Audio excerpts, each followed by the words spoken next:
Yo, how's it going, guys? I hope you're enjoying the Duelist Cup so far. I'm certainly having a great time playing. I'm sure I've shared in another video. It's been really hard to get content lately. I feel like Master 1, people scoop like super quickly, including myself. If someone max sees me and I don't have the out, then I'm just going to leave. But in this, everyone is playing for the gems, and I hope you've used your 1,000 gems wisely. I'm hoping it's useful Mathmech cards, and if not, I hope you get your powerful cards you're looking for anyway. They also released that new Unchained Mate, which looks insane. I think I'm going to buy that next. What I actually bought was the Cybus playfield background, and I completely forgot the Duelist Cup plays their own theme, so I'm not going to see that for a very long time, so it's unfortunate. But into the video, as you can see here, I've got deck lockdown. So I've been taking in a few new cards because I've been trying to just test out how certain cards will fit within the format. And I guess firstly what I should say is do not add going first cards. So this is quite ironic considering I'm talking about, a going first card. But I do not advise you adding going first cards because I can't speak for everyone, but for myself, I always lose the coin toss. So having cards like this sometimes kills your momentum in trying to OTK going second. And it'd be good to have cards like Nibiru more. And I am playing Nibiru, but I'm trying to showcase like what kind of card, well, this is, so to speak. But I will be playing this until I see that it significantly has a negative effect on my, gameplay. But at the minute, it's really been benefiting me. I've been winning a lot of games with it. I've got 3 replays as an example, so this will be the first one, obviously. Now, another ironic thing. So, firstly, this card is amazing against Labrynth, Purrely, and Spright, and none of my replays are against them. So, I haven't been able to like showcase it, but when you read the effect, it already implicates them completely. So, unless they out it immediately, and bear in mind, I'm talking about going first. Going second, this card is completely dead, but neither player can add cards from their deck to their hand except by drawing them, so Purrely is immediately affected by this. And then monsters cannot be special summoned from the main deck. Now, Purrely and Labrynth are affected by this. And I'll say what, Labrynth is also affected by the first bit as well, because let's say they summon Ariana.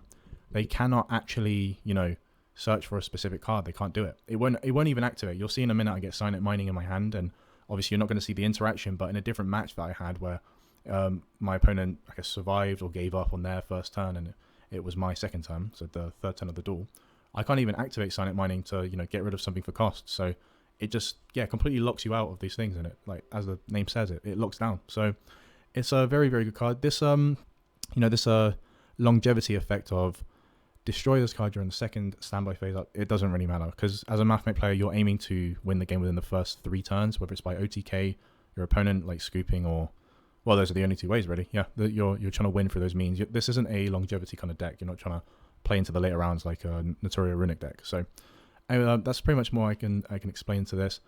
And before you kind of spam in the comments, I'm so lucky to get Signet Conflict in my hand. Yeah, I am lucky, but the fact that cards like Maxi exist in this game, I'm telling you now, if Maxi was played and I didn't have Ash Blossom, you wouldn't even have a replay. Like, the fact that I need to have cards like this just to play the game, I think is more ridiculous than me being lucky enough to get Signet Conflict in my hand. And I don't even use it in this matchup, I'm pretty sure. So we'll skip through this and we'll get through. But another thing I kind of want to highlight is that with deck lockdown, because of its active effect, you don't get to see an example of actual interaction. So I'll let my turn end, then I'll just pause it. Yep, and I even pull Maxi myself. So you're not going to see the interaction because it's not really that kind of card. This is a stun card. It stops my opponent from activating specific cards of adding stuff to their hand. So in this case, I'm going to ruin it a little bit. It's a Tillaments player, and you won't see in the replay, but I remember because this is all done today, so I remember these games pretty fondly. But my opponent took ages just to do one thing, which was to summon Rhino Heart, and that was it. He couldn't do anything else. So everything else in his hand, I'm very certain, were cards that required adding other cards. Like, even if he put Fenrir on the board, because I'm actually almost certain he had Fenrir in hand, because even if he put Fenrir on the board, Fenrir cannot attack into any of these and do anything.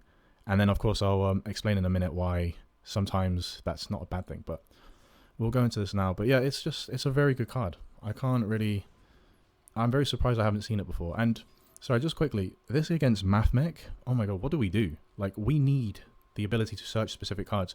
We can keep comboing if we have very specific cards and then go into, the graveyard and special summon. But if we're going second, you can bet that our opponent has already set up negates and it's already a scooping moment at that. So, yeah, I Ash this because I never know when to use it on a Tillaments player, to be honest. Ash is a very weak card against this playline. And as you see. So when someone does this, do not think that they're giving up. I made that mistake and I felt like an idiot. I thought my opponent was being dumb because, you know, clearly he can't see 1500 against the 2800. He's clearly given up. But it's happened to me twice now where someone has crashed their Fenrir into my transcode or the other one. And then because I didn't have Silent Conflict both of those times, he just activates evenly matched at the end of the battle phase. And I had to get rid of everything, including deck lockdown. And I kept Super Factorial, but Super Factorial by itself is not very effective. It's okay in some states, but because they know what it is, they're going to, you know, play around it. And he's able to search for anything he wants in his deck now. So really put me in a bad spot. And like, as you can see here, he scoops. But I'm going to show you more from the second and the third replay. So I'm just going to go into those now. Okay, so now onto the second replay. As you can see, I don't have the greatest starting hand, but whenever you see code generator, just know that you can go into the, you know, second strongest end board, I'd call it, because you can still send microcoder to the graveyard and use Splash Mage if you know how to, you know, summon it in the right order to get microcoder out the graveyard and then use his effect after summoning Heat Soul to get Silent Conflict. So this is actually a very fortunate round for us. This one has red reboot, so I think this is the one against Runic. This player did play very well, I have to admit. And yeah, I had to use my cross out, which is really kind of sucks. But yeah, I had to rely on red reboot a little bit. But again, this is a great end board. I'm very glad I put this card in my deck because, well, Labrynth is, you know, still amongst us, and so is Purrely.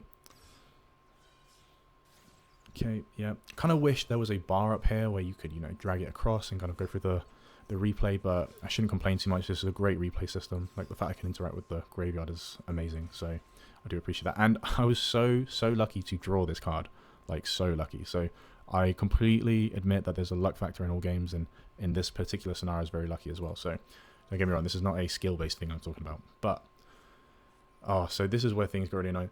When you see someone go to battle phase, it's very clever for players against Mathmech players to go into the battle phase to bait out using evenly matched, because ideally you want to keep your Silent Conflict for what, well, in this case it would be Runic Fountain, but I didn't know what he was playing at this point. So, but ideally you want to keep your Silent Conflict for something that really packs like impact. So I summoned Super Factorial now. Well, I use Super Factorial to summon out Laplation. I get to pinch a card from hand, which I always like to pinch anything but the evenly matched if there is one. And then if you look at this, he cannot actually add, see, add one Runic, he cannot actually use this effect. So he has to special summon something from the extra deck. His tactic is to use Gary to attack into one of my monsters, destroy himself, because by battle, if he's destroyed, he can target a card on the field and destroy it. And he's going to go for my Silent Conflict, which is the smart play. It's the only play he has, to be honest. And now he's down to 3 cards. Now, what I don't understand, and it's not a big problem, because, well, no, it is what it is. It's not really a big problem. I don't know why Laplation wasn't able to use his negate effect, because he didn't use evenly matched. I still have, you know, his negate on board, so it does kind of suck a little bit. And now, look, you've got, yeah, not too bad. So he just puts Runic Fountain. Very lucky that he had this in his hand.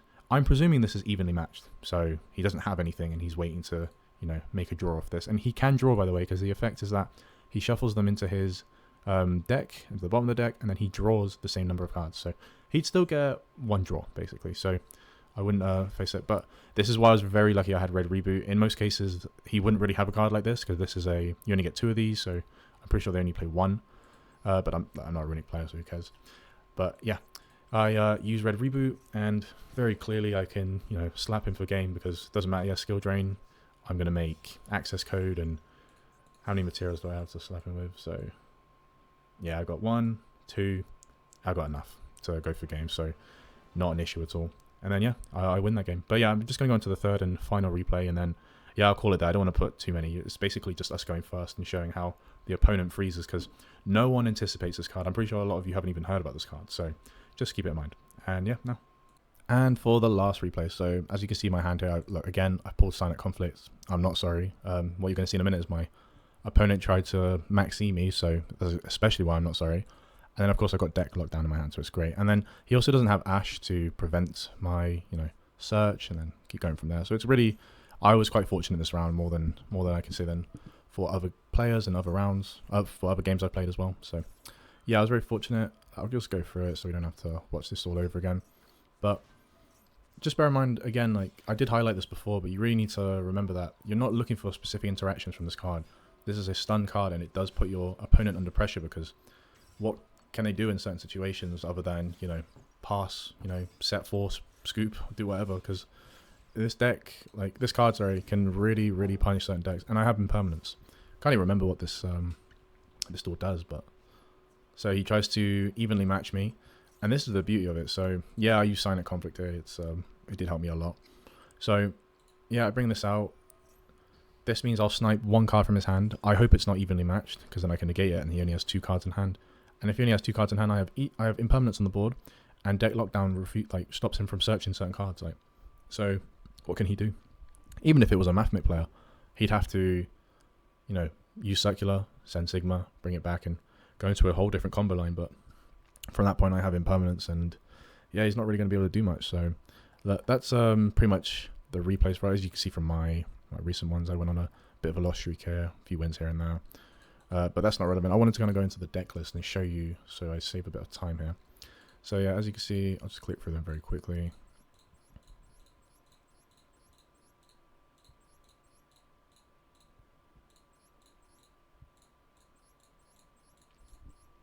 Right, now, so the only reason I clicked Security Dragon from the extra deck is because everything else is the exact same from every other replay, so there's no changes here.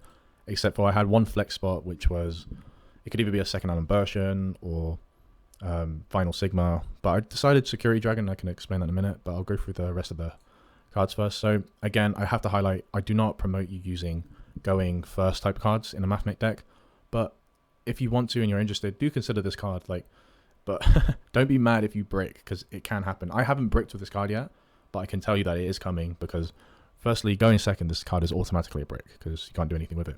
And then going first, it's great if you have it, but if you don't have the tech cards, sorry, when I say tech, I mean more main engine and then support cards to go into like the final combo line, then this card doesn't really add so much value. So it's just one of those things where you take the risk and you know, you pray for the rewards. So I would just take that into account. I played 2. 2 is like, you know, promoting the idea of a brick, because if I open with 2, only one of them is useful anyway. But I do want to see this card in my hand, so I have put 2. Definitely do not put 3, because it's just not a smart idea to do in the first place. And you might think, why am I not playing 2 Call by the Grave rather than 2 Lockdown? Like I said, I just want to see this card more than I want to see Call by the Grave. Call by the Grave is great, but when you open with 2 and you don't even need to use any of them, it's just kind of useless cards. And I know that's not a great example, but it's the best way I can explain the fact that the way I've cut the deck, because I want it to be to 40 cards. And you can see I play 2 of everything, and that's because of Crossout. And I used to play 2 of Parallel Exceed, but with Small World, if you're using Parallel Exceed as one of the bridges, you need 3, because you need 2 to be left over rather than just having 1. And then 2 Nibiru. I would play 3, but I don't know where to flex the 3rd one. And I've opened with 3 Nibiru before, and I just don't want to have that nightmare again. And then lastly is Security Dragon. So I was playing against this Kashtira player, and oh my god, I wish I had this card, because it was perfect gameplay. I think I Nibiru'd him or something, or I can't remember, but he knew I had a Mathmech card. Yeah, he knew I had a Mathmech deck, that's right, from Unicorn, because it looked at my extra deck, and you know, from there, if you can't tell, then you don't know the deck at all. So he knew I was playing. He went for a Rise Heart with 3 materials, so he could banish the first thing I put down. And I just wish I had, because I remember a little bit. I maxied him, so I picked up a few materials to get into, well, I just had enough extenders on the board to get out. Basically, what I would want is Code Talker and Security Dragon, because with these 2 on board, I can just push his Arise Heart back into the deck, and I had enough extenders. Like, I did the maths and thought about, could I keep playing for game? And I could. Like, from this card and this card, I could go into Transcode Talker, and then I had another extender on top of that, so I could go into G-Golem, Transcode Talker, and then any one of these, so I could go for Dark Fluid and then shoot for game. But unfortunately, I didn't have this card in my deck list. That's why it's a flex spot, so you kind of change it for, you know, the average game that you come across. So, but that's pretty much everything for me. I don't want to go into too much detail. This isn't really a deck breakdown. But yeah, look, this card, I'm going to say out of 10, I think it's a good solid 7 or 8. I think it's fantastic going first. But then again, going second, it kind of kills the deck a little bit. So take that as a risk, but if you are interested, give it a go, because I really think it's a good card, and I love to see my opponents hesitate. I know I'm thinking to myself, why is he taking so long? But I know I put this card down, and what can he do really? So yeah, anyway, I hope you enjoyed the video, and if you want, pop a like. It at least tells me if you like the video, and yeah, I'll see you in the next one.